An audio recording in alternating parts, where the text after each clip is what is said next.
말씀이 좋죠. 우리 삶이 이랬으면 좋겠습니다. 만군의 하나님 여호와께서 함께 계시니 점점 강성하여 왔더라. 임마누엘이죠. 하나님 우리의 삶에도 그런 임마누엘 축복 주시기를 기뻐하시는 하나님 줄로 믿습니다. 그리고 하나님이 임마누엘 해주시기만 하면 우리의 삶은 완전히 달라지게 될 줄로 믿습니다. 어부 베드로를 위대하게 세우신 분이 하나님이십니다. 그런 은혜의 역사로 우리를 이끌어 줄 줄로 믿습니다. 우리 구약 살펴보고 있습니다. 오늘 38번째 시간인데요. 언약이 성취되는 다윗 시대, 그런 말씀의 제목입니다. 이제 사무엘 하로 넘어오게 되었습니다. 사무엘 하는 열왕기상, 역대상과 시대적으로 겹쳐지게 됩니다. 그래서 이 사무엘 하에 나오는 이야기들은 열왕기상에도 반복되고 또 역대상에도 반복되는 이야기들이 많이 있습니다. 사무엘상은 사울이 죽는 것으로 맞춰지게 됩니다.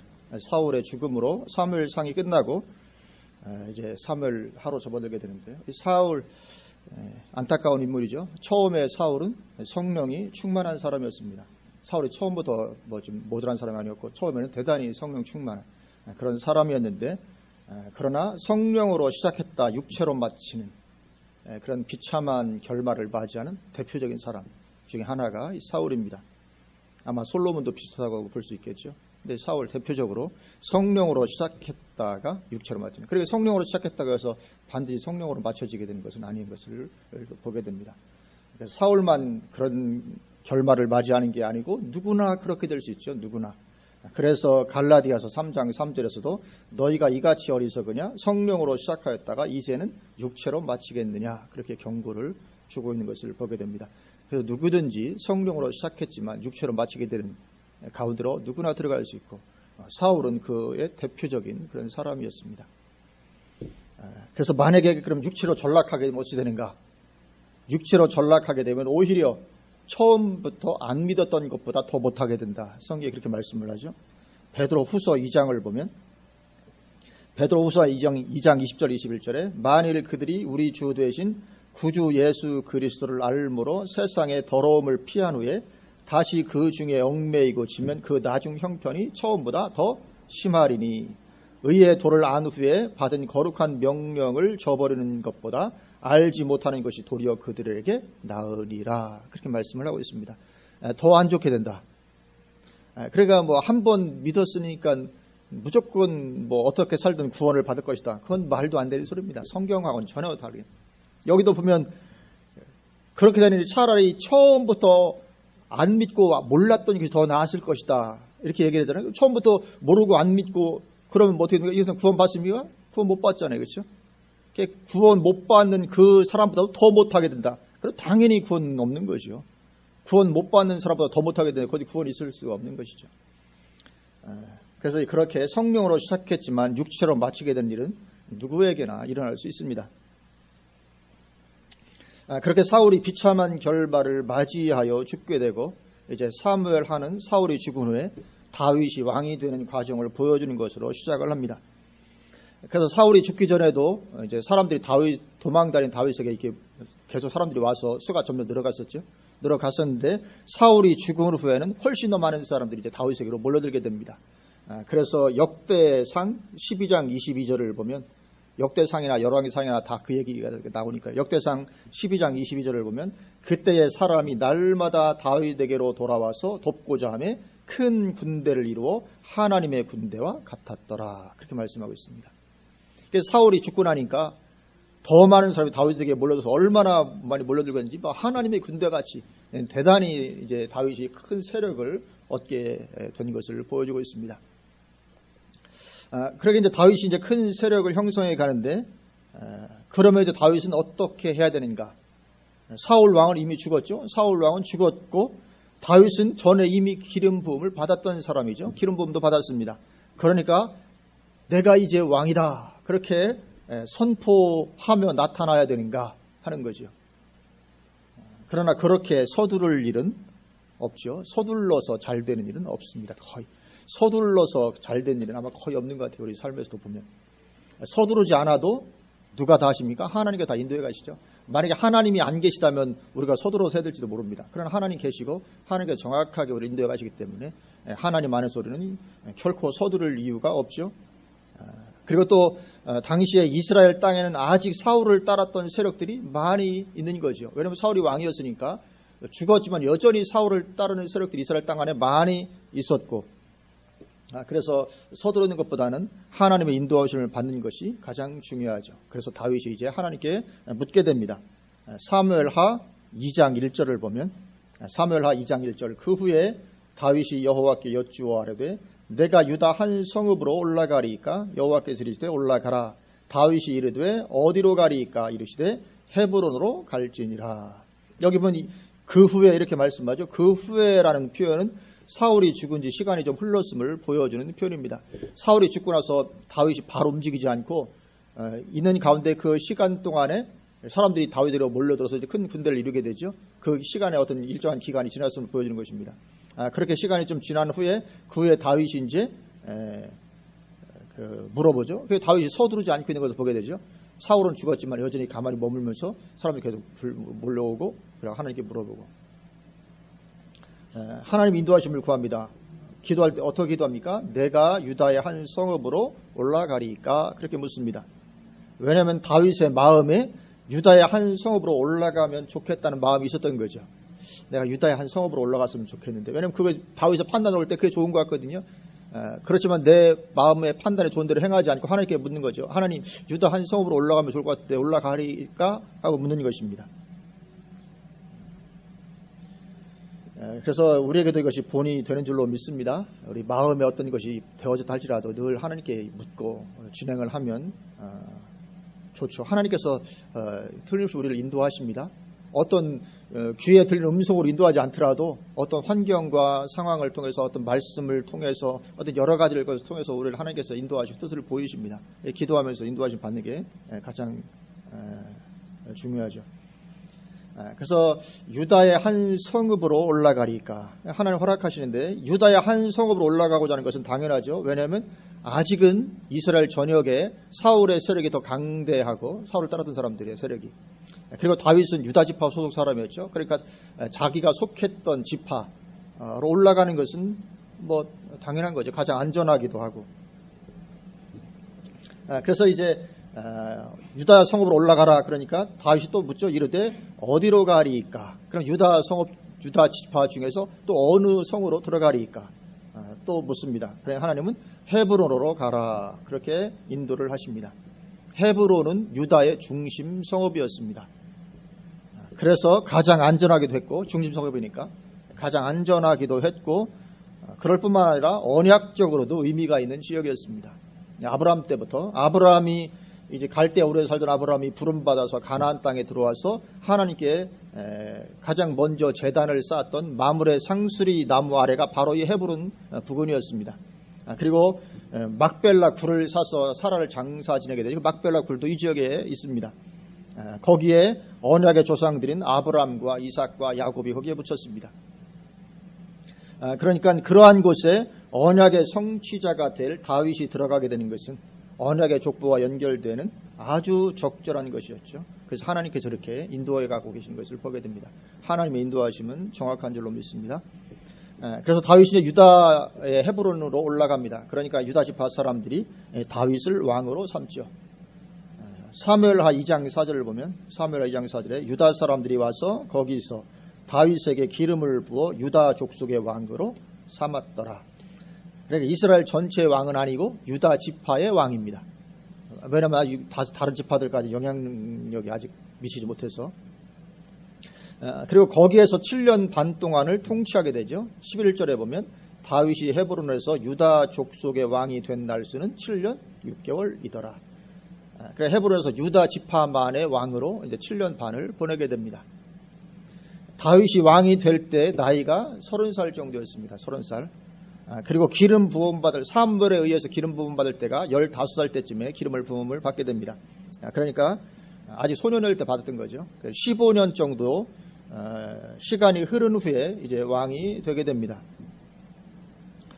그런 가운데 이제 사울의 군사령관이었던 아브넬이라고 하는 사람이 사울이 죽은 후에 몇 년간 유다 지파를 제외한 이스라엘의 다른 지파들을 규합하게 됩니다. 다른 지파들을 규합해서 사울의 아들 중에 살아남은 이스보셋을 왕으로 옹립을 하게 됩니다.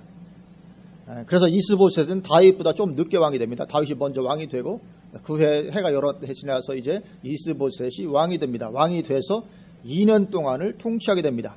그러니까 이제 그 2년간 이스라엘에 두 왕이 있게 됩니다. 이스라엘 두 왕이 있게 돼서 그래서 두 왕이 있으니까 안 되죠. 그래서 계속 싸움을 벌이게 됩니다. 다윗 진영과 그 이스보셋 진영이 계속 전쟁을 벌입니다. 그것이 사무엘하 3장에 나오죠. 사무엘하 3장 1절을 보면 사울의 집과 다윗의 집 사이에 전쟁이 오래매 오랫동안 전쟁이 벌어집니다. 그러니까 하나님께서 다윗을 왕으로 기름 부으셨다고 하더라도 무조건 쉽게 되어지는 것만이 아닌 것을 보게 됩니다.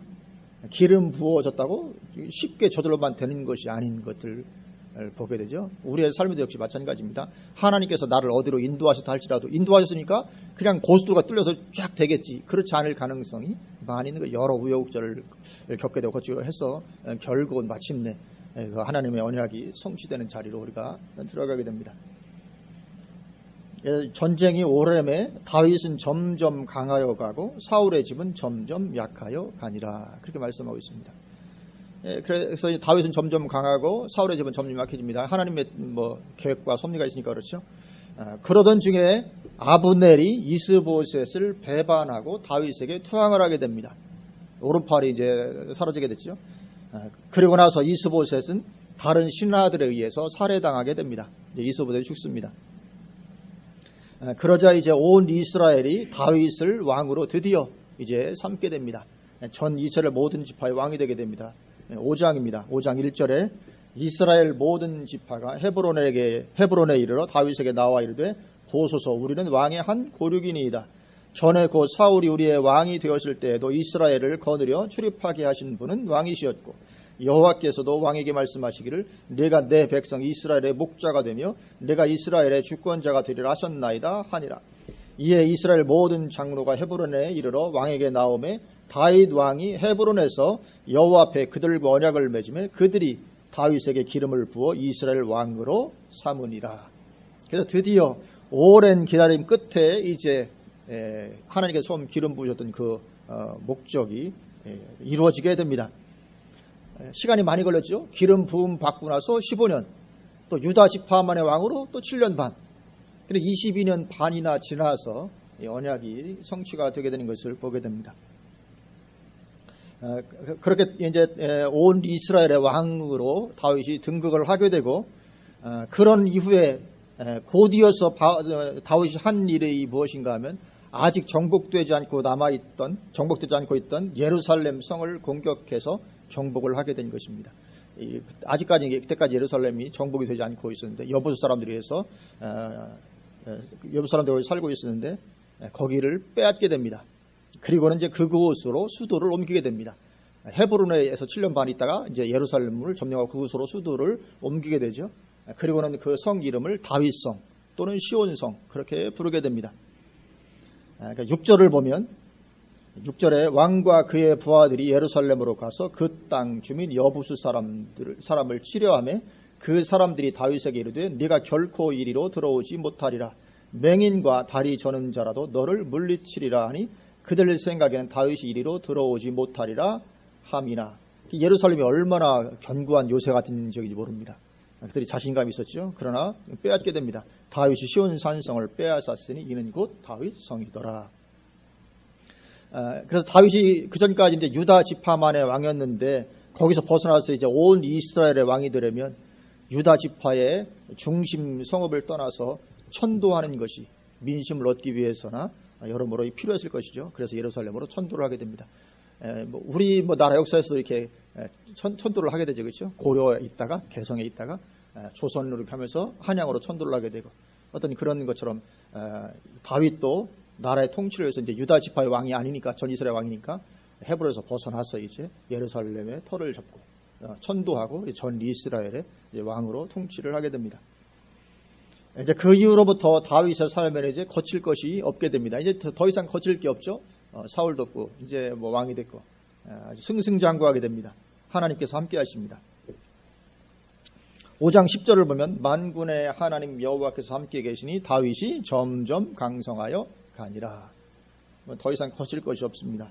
11절에 두로왕 히람이 이제 주변의 왕들을 또 이제 그렇게 복종을 하게 됩니다. 다윗에게 사절들과 백향목과 묵수와 석수를 보내며 그들이 다윗을 위하여 집을 지으니 궁궐도 짓게 됩니다. 다윗이 여호와께서 자기를 세우사 이스라엘 왕으로 삼으신 것과 그의 백성 이스라엘을 위하여 그 나라를 높이신 것을 알았더라. 그렇게 하나님께서 다윗과 계속 함께 하시고 강성해 가고, 근데 그런 가운데 블레셋이 쳐들어오게 됩니다.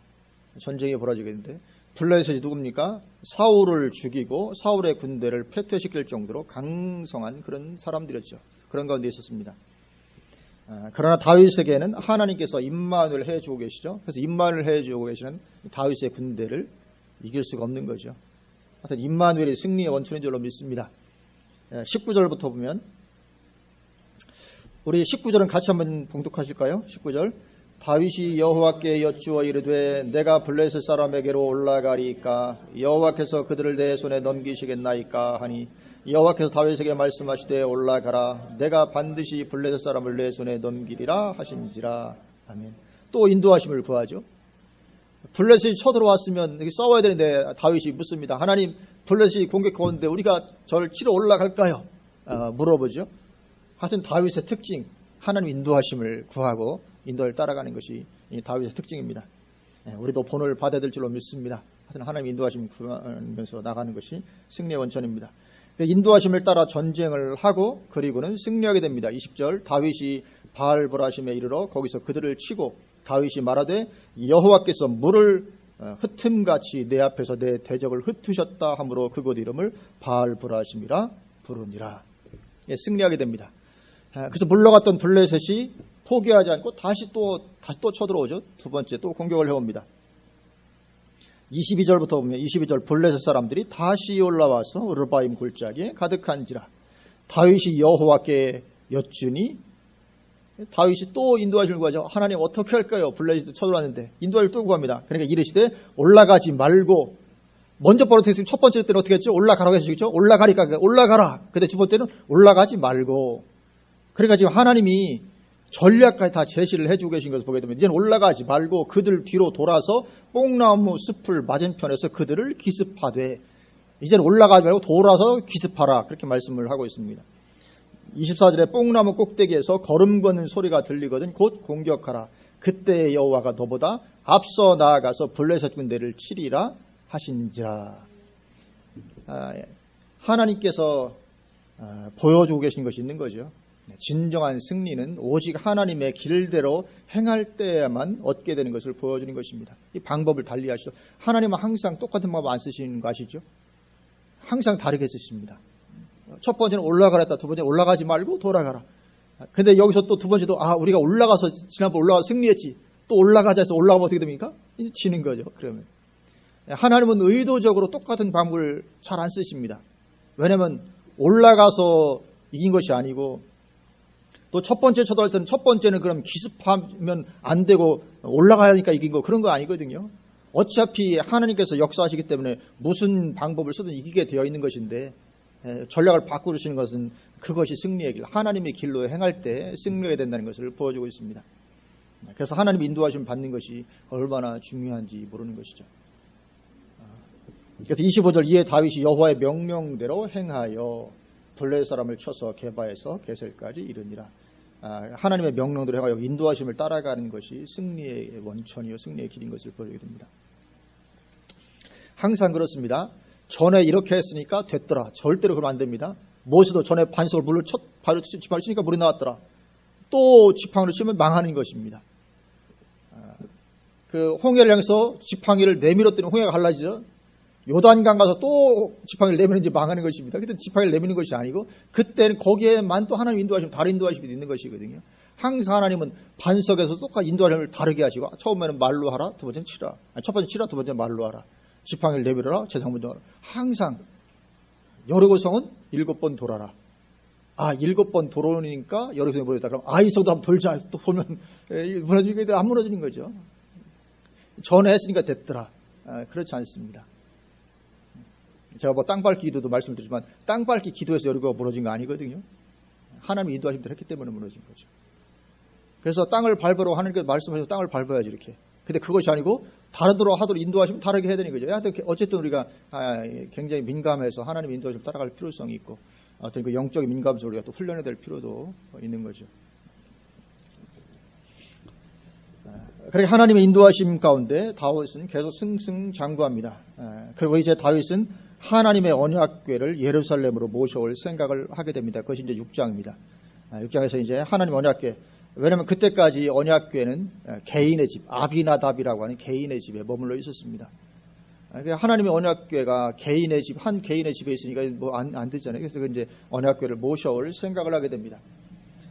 근데 이때가 우리가 조심해야 될 때죠. 왜냐하면 모든 것이 잘 되고 승리해 가고 있을 때, 항상 문제는 항상 그때 발생을 합니다.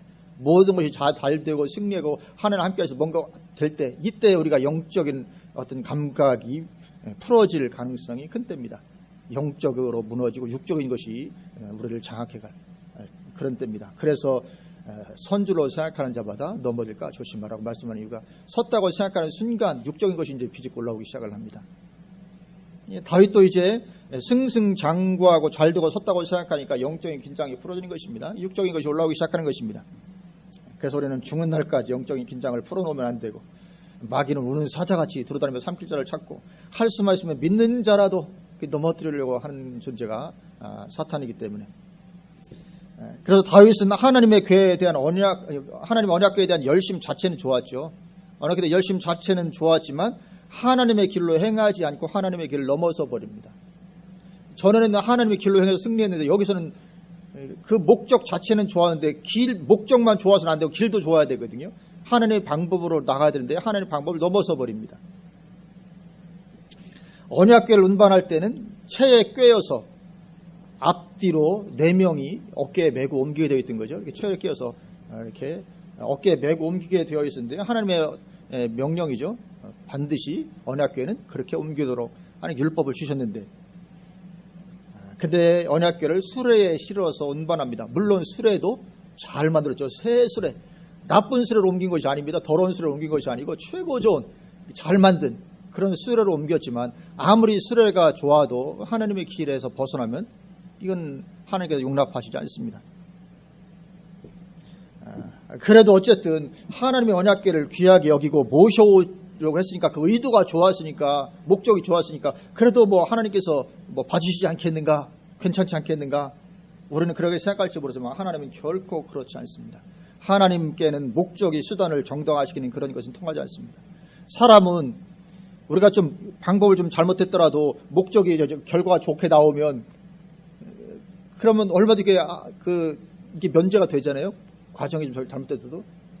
그래서 봐라, 됐지 않냐. 우리 흔히 그러잖아요.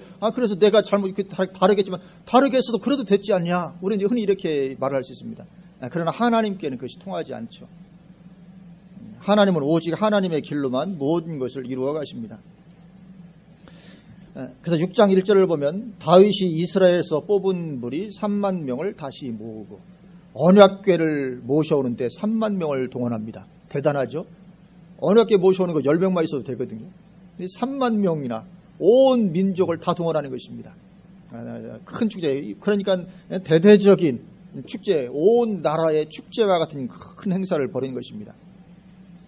다윗은 더구나 그 앞에서 춤을 추기까지 하죠. 언약궤를 2번 옮기게 되는데, 첫 번째 실패했다가 또 두 번째 언약궤를 2번 옮기게 되는데, 2번 다 다윗이 언약궤 앞에서 춤을 추고 막 그럽니다. 굉장히 축제 분위기죠. 왕부터 막 춤을 추고 할 정도니까 그런 분위기인데, 그런 가운데 언약궤를 운반하던 사람이 하나님의 치심으로 즉사를 하게 되죠. 웃사라는 사람이 죽게 됩니다. 소가 뛰니까 수레에서 언약궤가 떨어지려고 하니까 안 떨어지도록 탁 잡았는데, 잡는 순간 언약궤에 손을 댔기 때문에 하나님께서 그를 치시고 죽게 됩니다. 그러니까 그 엄청난 축제 행사가 완전히 얼굴 뜨뜻한 행사가 되고 말았죠. 그래서 언약궤를 옮겨오지 못하고 언약궤는 다시 개인인 이제 집만 바꾸서 오베데돔의 집으로 가서 거기서 머물게 됩니다. 아비나답의 집에서 모시고 나와서 다시 또 오베데돔의 집으로 가게 됩니다. 다윗이 굉장히 머쓱하게 된 거죠. 그래서 목적 성취보다 중요한 게 하나님의 길로 행하는 것입니다. 우리는 항상 목적 지향적이거든요. 그래서 목적 달성을 위해 달려가는데, 그러나 하나님은 목적 달성보다 뭘 중요하게 보십니까? 중간 과정 길을 중요하게 보십니다. 우리하고 좀 반대죠. 하나님은 목적, 왜냐하면 하나님께는 목적은 얼마든지 달성할 능력 하나님께 있으니까 그거는 안 보시고 그 과정을 정말 네가 내 길을 따라서 행하냐 이거 보시는 하나님이시거든요. 예. 그래서 하나님의 길을 벗어난 인본주의는 목적이 의도가 아무리 선하다 할지라도 하나님의 미워하시는 바가 될 수 있다는 것을 우리가 기억해야 됩니다. 아무리 선한 일이라 할지라도 그것을 이루기 위해서 하나님의 길을 벗어나서 행할 때 하나님께서 진노하시게 될 수도 있습니다.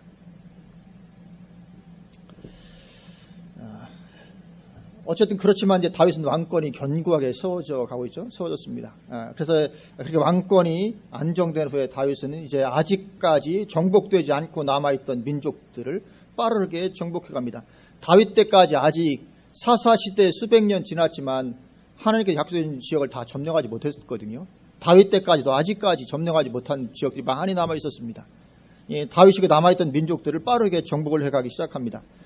그래서 마침내 남으로는 애굽 시내, 그리고 북으로는 유브라데 강에 이르기까지 이제 하나님께서 약속하신 모든 지역을 다 정복을 하게 됩니다. 언약의 성취를 드디어 이룬 것입니다. 누구 때요? 다윗 때 언약의 성취가 이루어지게 됩니다. 하나님께서 아브라함에게 준 언약을 보면 창세기 15장 18절을 보면 이렇게 말씀하거든요. 그날에 여호와께서 아브라함과 더불어 언약을 세워 이르시되 내가 이 땅을 애굽 강에서부터 그 큰 강 유브라데까지 내 자손에게 주노니, 그렇게 말씀하십니다.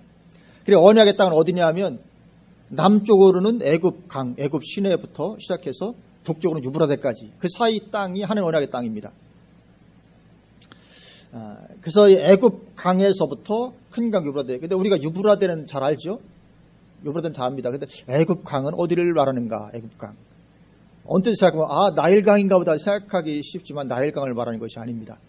이 애굽강이라는 것은 나일강에서도 시나이 반도 북쪽 지중해변을 따라서, 잘 감이 안 오시면 저 지도를 보시면 시나이 반도, 아프리카하고 아라비아 반도하고 연결해 삼각형 있죠. 시나이 반도 삼각형, 아프리카 대륙과 그 사우디아라비아 사이에 끼인 그 시나이 반도인데, 시나이 반도 왼쪽 좌측에 나일강이 있고 거기서 지중해 해안을 따라서 북쪽 지중해 해안을 따라서 계속 올라가서 이스라엘 남방 가데스 바네아 지역 있죠. 거기에 바란 광야인데 그 광야에서 지중해 쪽으로 흐르는 강이 애굽강입니다. 항상 거기가 애굽과 이스라엘의 경계였거든요. 그러니까 시나이 반도는 그때도 어디 땅입니까? 애굽 땅이었죠. 왜냐하면 시나이 반도 오른쪽 끝에 가서 이스라엘까지 가서 거기가 경계니까 시나이 반도는 항상 애굽 이집트 땅이었습니다. 고대 시대 늘 이집트. 그러니까 지금 시나이 반도 안에 시내산, 성이슬 가는 시내산 거기 있잖아요. 그러니까 그 시내산이 가짜인 거죠. 진짜가 아니고. 왜냐하면 그 시나이 반도는 아직 애굽을 벗어난 지역이 아니거든요. 애굽 안에 있는 지역이지. 애굽 안에 시내산이 있다는 게 말이 안 되는 거죠. 시나이 반도가 애굽 땅인데. 그래서 시내산은 시나이 반도에 있는 지금 성지순례 가는 것이 아니고 사우디아라비아에 있는 그것이 맞는 거죠. 떨기나무에서 말하는 것처럼, 그 책에서 말하는 것처럼 지금 그래서 가짜 시내산이 성지순례 장소가 되기 때문에 저는 그 시내산은 성지순례는 전혀 가고 싶은 생각이 없습니다. 어차피 가짜 시내산인데, 그리고 가보면 거기에 수백만 명이 모여서 진을 칠 그런 공간도 없다고 합니다. 왜냐하면 이스라엘 수백만이 시내산에 있었잖아요. 진치고 그런 공간이 없대요. 지금 현재 있는 시내산에는. 그 앞에 터가 그렇게 넓지도 않는데. 어쨌든 그렇게 하나님의 언약은 그 애굽 강에서부터 유브라데 강까지가 하나님께서 주신 언약의 땅인데, 그래서 출애굽해서 가나안에 입성했다 할지라도 이 말씀이 이루어지지 않으면 아직 언약은 성취되지 않은 거죠. 뭐 가나안 땅에 들어갔다고 언약 성취가 아니고 하나님께서 약속한 다 확보해야 비로소 이제 언약이 성취가 되는 것이죠. 그런데 그 언약이 다윗 시대에 이루어지게 됩니다. 그래서 역대하 9장 26절을 보면 솔로몬이 유브라데 강에서부터 블레셋 땅과 애굽 지경까지의 모든 왕을 다스렸으며, 그렇게 되어 있습니다. 솔로몬이 유브라데 강에서부터 블레셋 땅과 애굽 지경까지, 이 애굽 강을 말하는 것이거든요. 그까지 모든 왕을 다 다스렸다. 드디어 이제 하나님께서 언약을 주신 다윗이 그렇게 정복을 했고 그 땅을 솔로몬이 지금 받아서 누리고 있는 거죠. 다윗 때의 언약이 성취가 된 것입니다.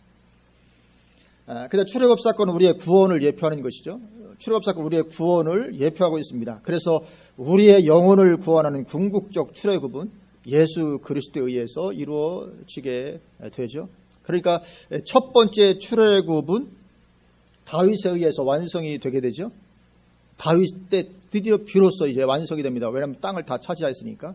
첫 번째 출애굽은 다윗이 완성을 하고, 두 번째 출애굽은 영적인 출애굽이죠. 그건 예수 그리스도에 의해서 이루어지게 됩니다. 성취되게 됩니다. 다윗의 위대성이 거기에 있는 것입니다. 다윗이 왜 위대합니까? 언약의 성취하기 때문에 위대한 것입니다. 다윗의 위대성이 거기 있습니다. 그래서 신약 성경 시작의 첫머리 마태복음 1장 1절이 어떻게 시작하신지 아시죠? 신약성 맨 첫 번째 자리 마태복음 1장 1절은 아브라함과 다윗의 자손 예수 그리스도의 계보라 이렇게 시작을 하고 있습니다. 아브라함과 다윗과 예수 그리스도가 나옵니다. 왜 그렇습니까? 아브라함에게 언약이 주어지게 되고, 그리고 다윗이 그 언약을 1차적으로 성취한 사람이 되게 되고, 그리고 예수님께서 그 언약을 궁극적으로 성취하시기 때문에 그렇습니다. 언약이 그렇게 이어져 가고 성취된 것이죠. 그래서 아브라함과 다윗 그리고 예수 그리스도 그렇게 계보가 나오게 되는 것입니다. 다윗의 위대성이 거기 있는 것입니다. 언약의 성취하기 때문에. 언약이 모든 것이죠. 언약이 모든 것입니다. 그래서 언약의 성취자 예수 그리스도의 예표가 되는 인물 다윗입니다. 그래서 다윗이 위대합니다. 언약의 성취자요 예수님의 예표가 되는 인물. 그래서 다윗이 그렇게 언약을 이루어가게 되는데 그 과정의 특징이 뭐냐면, 특징이 무엇이겠습니까? 임마누엘이 특징입니다. 항상 임마누엘이 모든 걸 다 해나가십니다. 다윗도 언약을 이루어가는 특징은 임마누엘입니다. 사무엘하 8장을 보면 사무엘하 8장 6절 다윗이 다메섹 아람의 수비대를 두매 아람 사람이 다윗의 종이 되어 조공을 바치니라. 다윗이 어디로 가든지 여호와께서 이기게 하시니라. 마지막에 남은 민족들 정복하는 그 과정입니다. 정복하는 과정에 다윗이 어디로 가든지 여호와께서 이기게 하시니라. 이 임마누엘로. 또 14절 보면 다윗이 에돔의 수비대를 두되 온 에돔의 수비대를 두니 에돔 사람이 다 다윗의 종이 되니라. 다윗이 어디로 가든지 여호와께서 이기게 하셨더라. 임마누엘이죠.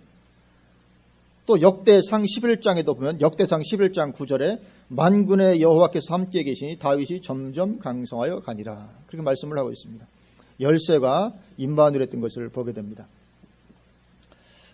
그런데 그 임마누엘은 언약의 성취이신 예수 그리스도 안에서 이제 우리에게 주어지게 된 것입니다.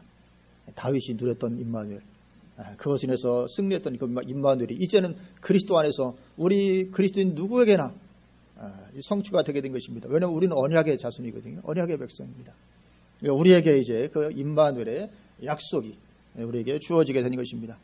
그래서 예수님의 이름이 임마누엘 오신 거죠. 보라 천하 잉태하여 아들을 낳으니 그 이름을 임마누엘이라 하리라. 그래서 다윗처럼 임마누엘을 누리는 게 신앙입니다. 그죠? 임마누엘을 누리는 게 신앙입니다. 열심도 좋지만 열심 이전에 임마누엘입니다. 열심이 아무리 좋아도 임마누엘을 누리지 못하면 아무것도 아닙니다. 허당입니다. 아무리 언약에 대한 열심이 투철해도 거기 임마누엘을 상실하면 아무것도 아닌 것이죠. 그래서 하나님 나라의 삶을 사는 것입니다. 하나님 나라 백성의 삶의 특징이 임마누엘이기 때문에 그렇습니다. 하나님 나라 백성의 삶의 특징은 임마누엘입니다. 이와 같이 하나님께서 이르시되 내가 그들 가운데 거하며 두루 행하여 나는 그들의 하나님이 되고 그들은 나의 백성이 되리라. 이게 뭡니까? 이게 임마누엘이거든요. 하나님의 궁극적 목적 임마누엘입니다. 천인왕국 나중에 가서 제르보에 그 임마누엘입니다. 장막을 함께 하시는 임마누엘. 그래 임마누엘의 하나님의 최고의 뜻이 임마누엘입니다. 이 모든 것을 너희에게 더하시리라 역시 같은 표현입니다. 임마누엘을 말씀하는 것입니다. 하나님께서 함께 주시기 때문에 이 모든 것이 더해지게 되는 거죠. 임마누엘의 다른 표현입니다. 그래서 우리가 삶에서 임마누엘을 누리고 있으면 모든 것은 하나님께서 다 해 나가시게 되게 됩니다. 그것이 우리 그리스도인의 삶입니다. 그래서 그렇기 때문에 하나님께서 나에게 그렇게 충만히 임하시도록 기도하고 사모하며 하루하루를 살아가는 그런 삶의 축복, 임마누엘의 축복 우리가 누려야 될 줄로 믿습니다. 하나님 우리에게 임마누엘 해주시기를 기뻐하시는 하나님이십니다. 이 다윗과 같은 이런 은혜와 축복이 우리 삶 가운데 넘치게 되시기를 주님의 이름으로 축원을 드립니다. 아멘. 기도하시겠습니다.